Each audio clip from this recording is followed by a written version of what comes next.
আমের মিষ্টি আচারটা দেখুন কত সুন্দর হয়েছে। এইভাবে আচার বানালে আচার পুরো 1 বছর পর্যন্ত ভালো থাকবে, রোদ্দুরেও দিতে হবে না, ফ্রিজেও রাখতে হবে। প্রত্যেকটা আমের টুকরো দেখুন একদম গোটা গোটা রয়েছে, কারোর সাথে কেউ মিশে যায়নি, ভেঙে যায়নি। মাখিয়ে সঙ্গে সঙ্গে আপনারা আমটাকে আচার বানিয়ে নিতে পারবেন। নমস্কার বন্ধুরা, কাকলির রান্নাঘর উইথ ভিলেজ ফুডে সবাইকে স্বাগত জানিয়ে আজকে আমি আপনাদের সাথে শেয়ার করব খুব সহজ পদ্ধতিতেও কম সময়ে বানিয়ে নেওয়া যায় এমন একটি কাঁচা আমের আচার, আর সেটা হলো কাঁচা আমের মিষ্টি আচার। তো এর আগে আমি বেশ কয়েক রকমের আচারের রেসিপি আপনাদের সাথে শেয়ার করেছিলাম, তবে আজকে আমি একটু অন্যরকম পদ্ধতিতে এই আচারটা বানাবো। আর এই আচারটা আপনারা রোদ্দুরে দেওয়ার ঝামেলা ছাড়াই সঙ্গে সঙ্গে আম কেটে তৎক্ষণাৎ কিন্তু আচারটা বানিয়ে নিতে পারবেন, আর বানিয়ে নেওয়া ভীষণই সহজ। যে কেউ আচারটা বানাতে পারবেন এবং আচার বানিয়ে আপনারা সারা বছর ধরে সংরক্ষণ করে রেখে খেতে পারবেন। তো আজকের রেসিপিটা আপনারা প্লিজ প্রথম থেকে শেষ পর্যন্ত দেখতে থাকুন, আশা করছি খুবই ভালো লাগবে। আর যে সকল বন্ধুরা এখনও পর্যন্ত নতুন তারা যদি ইউটিউব থেকে দেখেন তাহলে চ্যানেলটিকে সাবস্ক্রাইব এবং ফেসবুক পেজ থেকে দেখলে পেজটাকে ফলো করে আমার পাশে থাকবেন। তাহলে এখন রান্নাঘরে চলে যাব আর আজকের রেসিপিটা শুরু করে ফেলবো।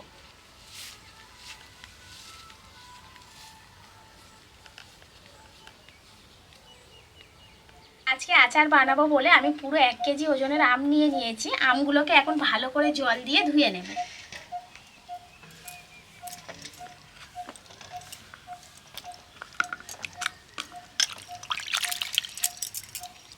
একদম পরিষ্কার করে আমটাকে ধুয়ে নিতে হবে।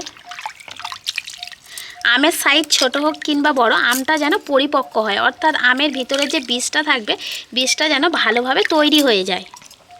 একদম কচি আম দিয়ে কিন্তু আচার বানালে আচারটা বেশি দিন ভালো থাকবে না। আর চেষ্টা করবেন আমটাকে একদম পরিষ্কার করে ধুয়ে নেওয়ার, সে গাছের আম হোক কিংবা কেনা আম হোক। এবার আমগুলোকে আমি জল থেকে তুলে নেব। আমের গায়ের জলটা এবার আমি একটা সুতির কাপড় নিয়েছি, সুতির কাপড় দিয়ে ভালো করে মুছে নেব। আমের গায়ে যদি জল থাকে তাহলে কিন্তু আচারটা বেশি দিন ভালো থাকবে না, তাই চেষ্টা করতে হবে আমটাকে একেবারে শুকনো করে মুছে নেওয়ার।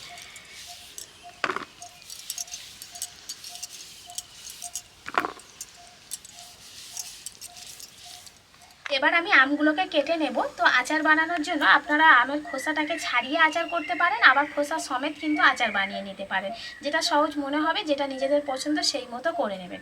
তো আমি কিন্তু আজকে আমের খোসাটা ছাড়িয়ে নেব। প্রথমে মুখের এই অংশটা একটু বাদ দিয়ে দিচ্ছি, কারণ এখানে আঠা থাকে।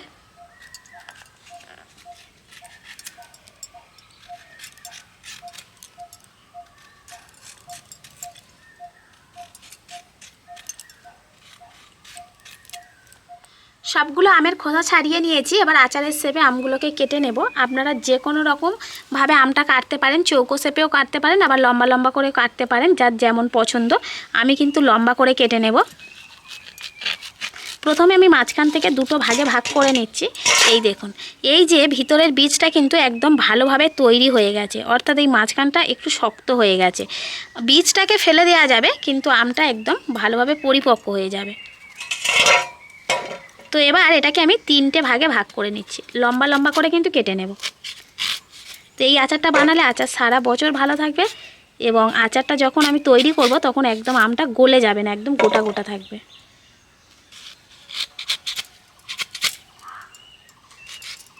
তো খুব বেশি মোটা মোটাও করলাম না, আবার একেবারে সরু পাতলা করলাম না, ঠিক এই রকমভাবে আমটাকে কেটে নেব।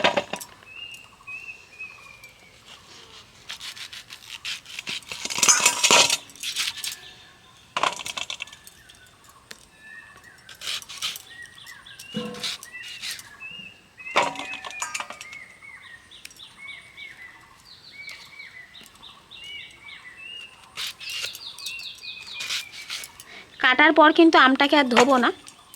তো সবগুলো আম আমি কেটে নিয়েছি। এবার আমের মধ্যে আমি লবণ হলুদটা মাখিয়ে নেব। তো 4 চামচের মাপ করে 1 চামচ দিয়ে দেব লবণ, একদম পুরোপুরি ভর্তি ভর্তি করে দিয়ে দিচ্ছি। আর দিয়ে দেব হলুদ গুঁড়ো, এটাও আমি পুরো ভর্তি করে 1 চামচ দিয়ে দিচ্ছি।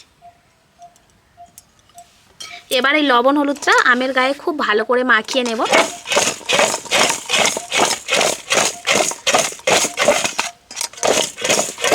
যেন প্রত্যেকটা আমের গায়ে খুব সুন্দরভাবে লবণ হলুদটা মিশে যায়, সেই রকমভাবে মাখাতে হবে। তো এই লবণ হলুদটা আমের গায়ে মাখানোর পর আমগুলোকে রোদ্দুরে দেওয়ার কোনো দরকার নেই। লবণ হলুদ মাখিয়ে সঙ্গে সঙ্গে আপনারা আমটাকে আচার বানিয়ে নিতে পারবেন। আজকে আমি খুব কম উপকরণে অর্থাৎ খুব কম মশলা দিয়ে আচারটা বানাবো। আর যেহেতু আজকের একদমই মিষ্টি আচার বানাচ্ছি, সেজন্য আজকের মশলার মধ্যে কোনো রকম ঝাল আমি দেবো না। তো এখানে দেখুন আমি কি কি নিয়েছি, 1 চামচ করেই নিয়েছি গোটা জিরে, গোটা ধনে আর গোটা মৌরি। এই তিনটেকে শুকনো কড়াই ভেজে নেব।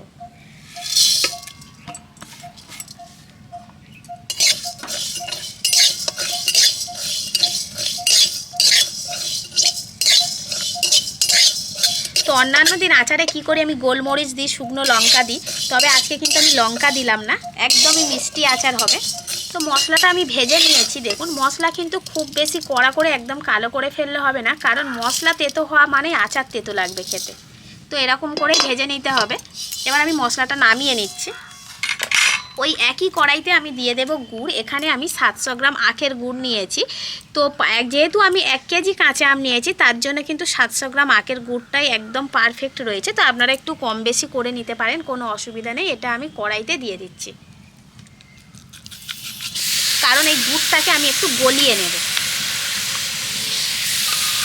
এবার এই বাটিতে যে গুড়টা লেগে রয়েছে তার মধ্যে অল্প একটু জল দিয়ে দেব।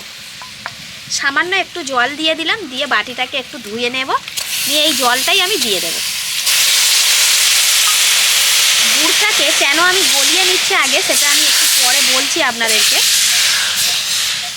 তো আজকে যেহেতু আচারটা আমি গুড় আম বানাবো, সেজন্য গুড় নিয়েছি। আপনারা চাইলেই আচারটা চিনি দিয়ে করতে পারেন, তবে আমি বলবো চিনি দিয়ে তো আচার আমরা অনেক সময় বানিয়ে খেয়েছি, তবে একবার গুড় দিয়ে বানিয়ে খেয়ে দেখবেন। আচারের কালার যেমন দারুণ আসে, খেতে কিন্তু অপূর্ব লাগে। গুড় ভালোভাবে গলে গেছে, ফুটে উঠেছে। তো এই সময় আমি গুড়টাকে নামিয়ে নেব। এই যে গুড়টা আমি গলিয়ে নিয়েছি, এই গুড়টাকে কিন্তু আমি ছেঁকে নেব। যে কোনো সুতির কাপড় কিংবা ছাঁকনির সাহায্যে অবশ্যই করে ছেঁকে নেবেন। কেন ছেঁকে নিতে হবে সেটাও আমি বলে দিচ্ছি।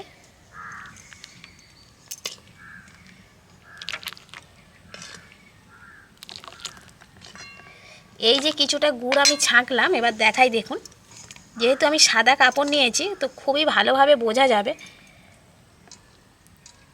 এই গুড়ের মধ্যে কিন্তু অনেক বালি, পাথর কিংবা পিঁপড়ে এগুলো থেকে যায়। এই যে কালো কালো দেখছেন, এইগুলো কিন্তু থেকে যায়। তো ছেঁকে নিলে কী হবে, এগুলো কিন্তু আর গুড়ের মধ্যে যাবে না, অর্থাৎ আচারের মধ্যে যাবে না।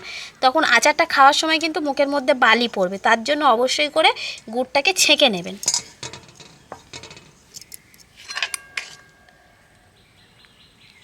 সব কিছু রেডি করে নিয়েছি, এবার আচারটা তৈরি করে নেব। তো উনান জ্বেলে কড়া বসিয়ে দিয়েছি। এবার দিয়ে দেব সর্ষের তেল। তো খুব বেশি তেল দেবো না, অল্প করে সর্ষের তেল দিয়ে দিলাম। তো যে কোনো আচার কিন্তু সর্ষের তেলে করা ভালো, সেক্ষেত্রে আচার খেতে যেমন ভালো লাগে, আচারটা বহুদিন পর্যন্ত ভালো থাকে। এবার দিয়ে দিচ্ছি 2টো শুকনো লঙ্কা, অল্প করে লঙ্কা দিয়ে দিলাম। এবার দিয়ে দিচ্ছি 1 চামচ 5 ফোড়ন। 5 ফোড়ন আর এই শুকনো লঙ্কাটাকে তেলের সাথে ভালো করে ভেজে নেব, আর তেলটাকে ভালো করে গরম করে নেব। এই আচারটা বানাচ্ছি, এই আচার বানানোর পদ্ধতিটা এতটাই সহজ যে কেউ কিন্তু আচারটা বানিয়ে নিতে পারবেন। যারা রান্নায় একেবারে নতুন, অথচ যারা আচার খেতে ভালোবাসেন, আচার যাদের কাছে খুবই প্রিয়, প্রত্যেকেই কিন্তু আচারটা তৈরি করে নিতে পারবেন। তো তেল গরম হয়ে গেছে, এবার আমি কেটে রাখা আমগুলো তেলের মধ্যে দিয়ে দেব।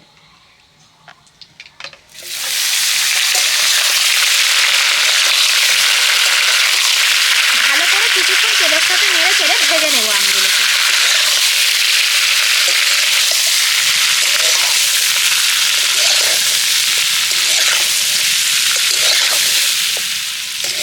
আমটাকে ভালো করে ভেজে নিয়েছি। এবার আমি গলিয়ে রাখা গুড়টা দিয়ে দেব। পুরো গুড়টা এবার আমি আমের মধ্যে দিয়ে দিচ্ছি। গুড়ের সাথে যত আমটা ফুটবে, তত কিন্তু আমের মধ্যে মিষ্টিটা ঢুকবে আর খেতে তত ভালো লাগবে।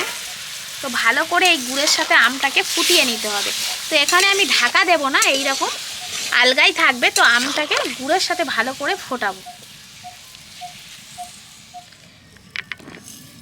ভাজা মশলাটা এবার আমি শিলে গুঁড়ো করে নেব। একদম আধা ভাঙা করে গুঁড়ো করব, বেশি মিহি গুঁড়ো করব না।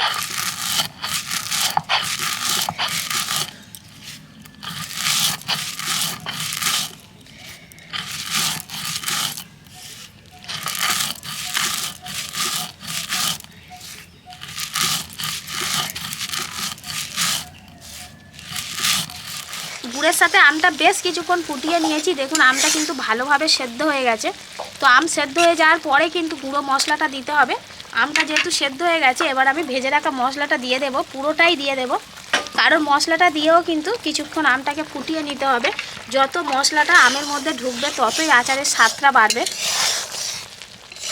আর প্রত্যেকটা আম কিন্তু এরকম গোটা গোটা থাকবে, একটাও ভেঙে যাবে না, গলে যাবে না, তাই বেশি নাড়ানাড়ি করা যাবে না। আবারও কিছুক্ষণ ফুটিয়ে নেব। আচারটা প্রায় কিন্তু হয়ে এসছে, দেখুন গুড়টা কতটা কমে গেছে। আর এদিকে কিন্তু আচারের কালারটা পুরোপুরি চেঞ্জ হয়ে গেছে, দারুণ একটা কালার চলে এসছে। তো এই আচারটা যত ঠান্ডা হবে তত কিন্তু আরেকটু ঘন হয়ে যাবে, তাই একটু ঝোল থাকতে থাকতেই নামিয়ে নিতে হবে। প্রত্যেকটা আমের টুকরো দেখুন একদম গোটা গোটা রয়েছে, কারোর সাথে কেউ মিশে যায়নি, ভেঙে যায়নি, কত সুন্দর হয়েছে।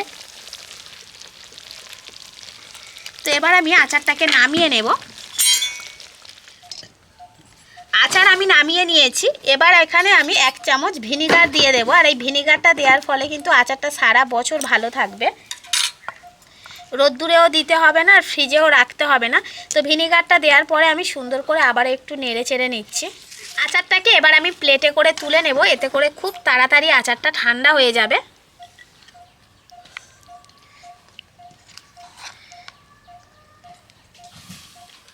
কাঁচা আমের মিষ্টি আচারটা দেখুন কত সুন্দর হয়েছে।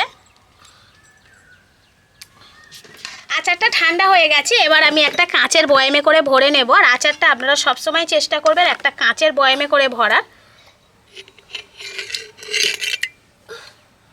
আচার যদি কাঁচের বয়ামে করে রাখা হয় তাহলে কিন্তু আচারটা পুরো 1 বছর পর্যন্ত ভালো থাকে। বয়ামের মুখে আমি ঢাকনা লাগিয়ে দিলাম। তো এইভাবে আপনারা কিন্তু কাঁচা আমের মিষ্টি আচার বানিয়ে নিতে পারেন। এবছরে আমি কিন্তু 3 রকমের আচার বানিয়ে ফেললাম। এর আগে আমি কাঁচা আমের টক ঝাল মিষ্টি আচার বানিয়েছিলাম, আবার টক ঝাল আচারও বানিয়েছি, আর আজকের বানালাম মিষ্টি আচার। তো 3 রকমের আচার বানিয়ে নিয়েছি। তো যার যে আচারটা ভালো মনে হবে, যে আচারটা পছন্দ, সেই আচারটাই কিন্তু আপনারা বানিয়ে নিতে পারেন। সহজ পদ্ধতিতে আর কম সময়ে আজকে আমি কাঁচা আমের মিষ্টি আচারটা বানালাম। আপনারা তো দেখতে পেলেনই। আর যাদের কিন্তু আচার খেলে গ্যাস অম্বলের ভয় হয়, অর্থাৎ যেই ভয়ের কারণে আপনারা আচার খেতে চান না, তো তাদের জন্য বলবো এইরকম কম মশলা দিয়ে আচার খেলে কিন্তু গ্যাস অম্বল হবে না। তাছাড়া এই যে গুড় দেওয়া রয়েছে, এর ফলে কিন্তু আচার খাওয়াটাও অনেক ভালো হবে। সে বাচ্চা হোক কিংবা বড়, কোনো ভয় থাকবে না। তো আপনারা অবশ্যই করে গুড় দিয়ে এরকম একবার হলেও মিষ্টি আচার বাড়িতে বানিয়ে নিতে পারেন। আর এখন কাঁচা আমের ভরপুর সিজন চলছে, আর কিছুদিন পরে কিন্তু কাঁচা আম শেষ হয়ে যাবে। তো আপনারা যদি এইভাবে আচার বানিয়ে রাখেন তাহলে সারা বছর ধরে কিন্তু এই আচারটা খেতে পারবেন। তাহলে বন্ধুরা, আমার আজকের এই কাঁচা আমের মিষ্টি আচারের রেসিপিটা আপনাদের কেমন লাগলো সেটা অবশ্যই কমেন্ট করে জানাবেন। আর ভালো লাগলে লাইক, কমেন্ট, শেয়ার, সাবস্ক্রাইব এবং ফলো করে আমার পাশে থাকবেন। আর আমার নিত্য নতুন রেসিপিগুলো এইভাবেই দেখতে থাকবেন। তাহলে আজকের মতো এখানেই শেষ করছি। সবাই ভালো থাকবেন, সুস্থ থাকবেন। দেখা হবে পরের রেসিপিতে।